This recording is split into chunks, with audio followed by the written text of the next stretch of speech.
देश की सबसे बड़ी महानगरपालिका का चुनाव आते ही सियासी तनाव शुरू हो गया। ठाकरे बंधु मैदान में पूरी ताकत के साथ उतर गए। ठाकरे ब्रदर्स ने घोषणा पत्र भी जारी कर दिया। मतदाताओं को लुभाने के लिए कई तरह के वादे किए गए, लेकिन सबसे बड़ी बात यह है कि मुंबई के मेयर के चुनाव में तमाम मुद्दों से अलग हिंदू मुसलमान की लड़ाई शुरू हो गई है। इस लड़ाई में शिवसेना से लेकर बीजेपी ने अपना अपना दाव चलना शुरू कर दिया।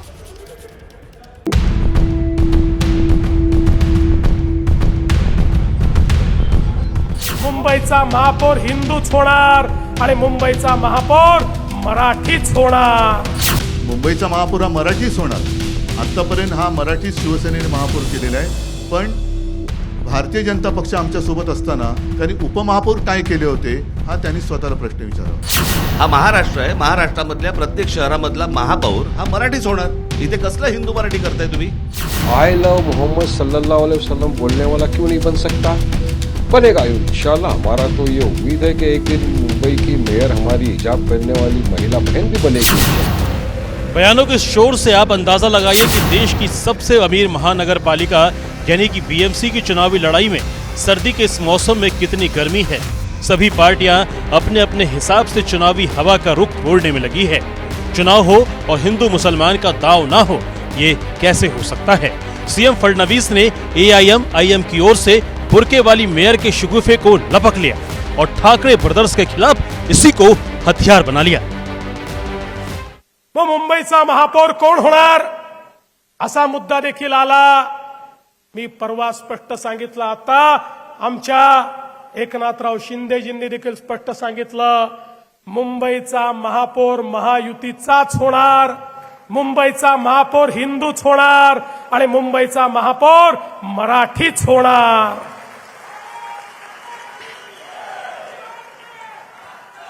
पण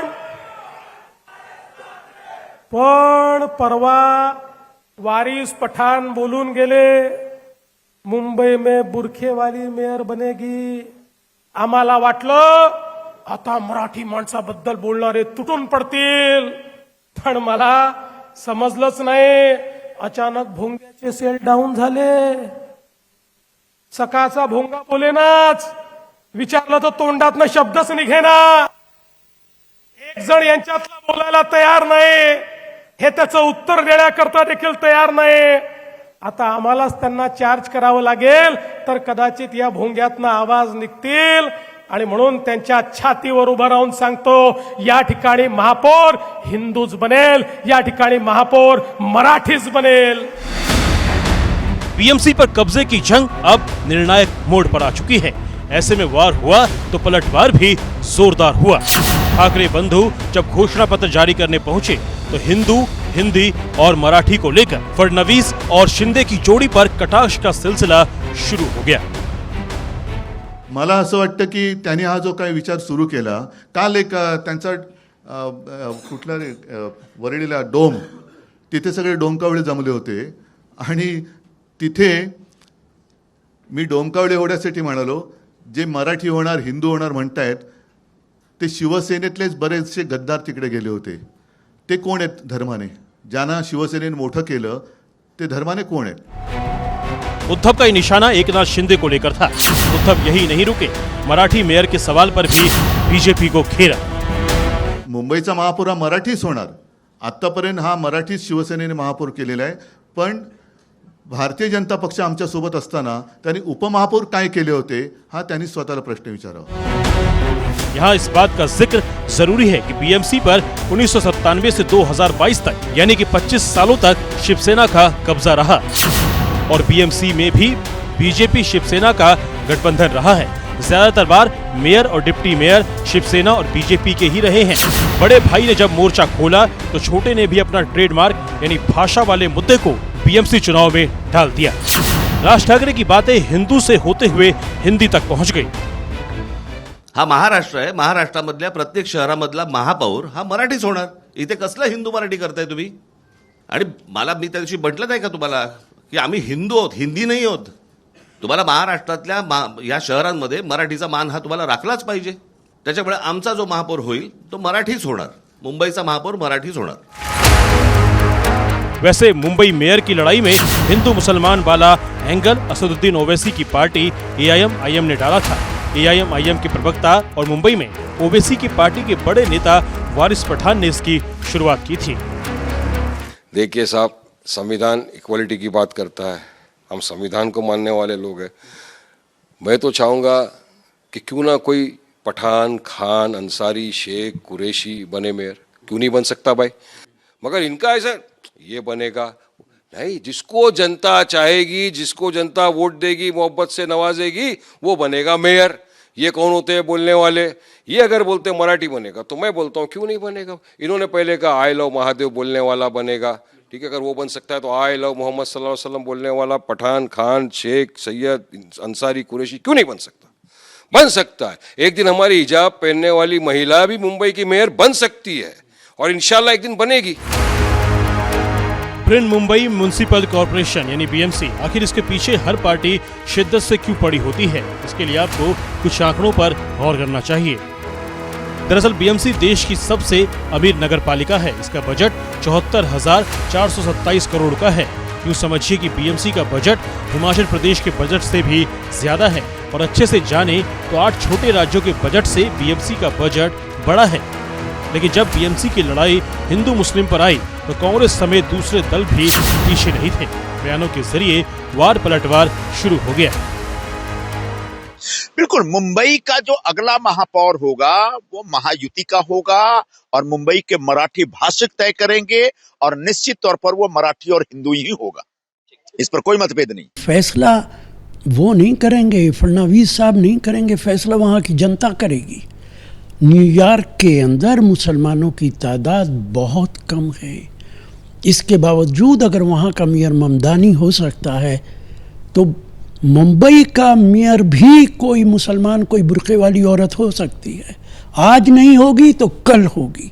BMC चुनाव में हिंदू मुस्लिम वाले एजेंडे को लेकर वार पलटवार जारी है और इस बीच ठाकरे बंधुओं ने मेयर की महाभारत में लीड लेते हुए घोषणा पत्र जारी किया। इस घोषणा पत्र में तमाम तरह के लोक लुभावन वादे किए गए हैं, लेकिन महायुति इन वादों को सिर्फ खोखला वादा बता रही है। मुंबई महानगर पालिका चुनाव के लिए उद्धव ठाकरे और राज ठाकरे ने घोषणा पत्र लॉन्च कर दिया। घोषणा पत्र के ऐलान से पहले दोनों भाइयों ने सेना भवन में देवी की पूजा की। ये मौका खास इसलिए भी था क्योंकि 20 साल बाद सेना भवन में राज ठाकरे की वापसी हो रही थी। आज तुम्हाला एक शिवसेना भवनात अत्यंत आकर्षक आणि सुंदर चित्र दिसत आहे। सन्माननीय राज ठाकरे यांचं शिवसेना भवनामध्ये 20 वर्षांनी आगमन झालेलं आहे। राज ठाकरे के स्वागत के बाद ठाकरे बंधुओं ने शिव शक्ति वचननामा के नाम से घोषणा पत्र जारी कर दिया। कवर पेज पर बाला साहेब ठाकरे, उद्धव ठाकरे और राज ठाकरे की तस्वीर वाले घोषणा पत्र में कई लुभावने वादे किए गए। विस्तार से आपको घोषणा पत्र की बड़ी बातें दिखाते हैं जो ऐलान किए गए। उसके मुताबिक 1 लाख लोगों को सस्ते घर देंगे। मुंबई में 5 नए मेडिकल कॉलेज खोले जाएंगे। 100 यूनिट तक बिजली मुफ्त मिलेगी। मुंबई का डिजिटल मैप बनाया जाएगा। घरेलू सहायिका को 1500 रुपए हर महीने मिलेंगे। 10 रुपए में नाश्ता भोजन देने वाली कैंटीन बनाएंगे। स्वरोजगार के लिए 1 लाख युवाओं को मदद देंगे। स्कूलों में 12वीं क्लास तक जूनियर कॉलेज, सभी स्कूलों में मराठी सिखाने की व्यवस्था। 700 वर्ग फुट तक के घर पर प्रॉपर्टी टैक्स माफ। महिलाओं छात्रों के लिए मुफ्त बस सेवा। लोकल बस का किराया घटेगा। ठाकरे ब्रदर्स के घोषणा पत्र में महिलाओं छात्रों पर खास फोकस रखा गया है। मराठी भाषा भी प्राथमिकता में है। प्रॉपर्टी टैक्स समेत कई रियायतों के वादे किए गए हैं, लेकिन महायुति इस घोषणा पत्र को लेकर सवाल खड़े कर रही है। वो घोषणा पत्र जो ठाकरे जी का है ना, उसको लेकर लोग अरबी समुद्र में फेंक देंगे।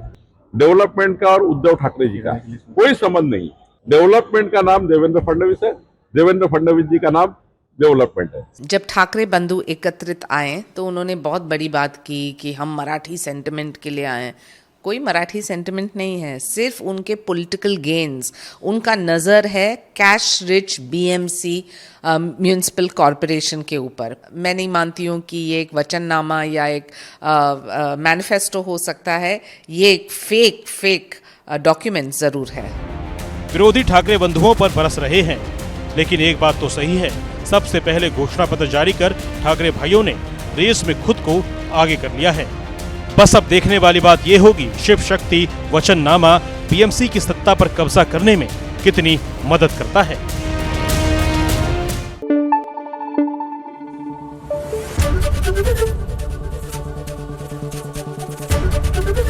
एबीपी न्यूज आपको रखे आगे।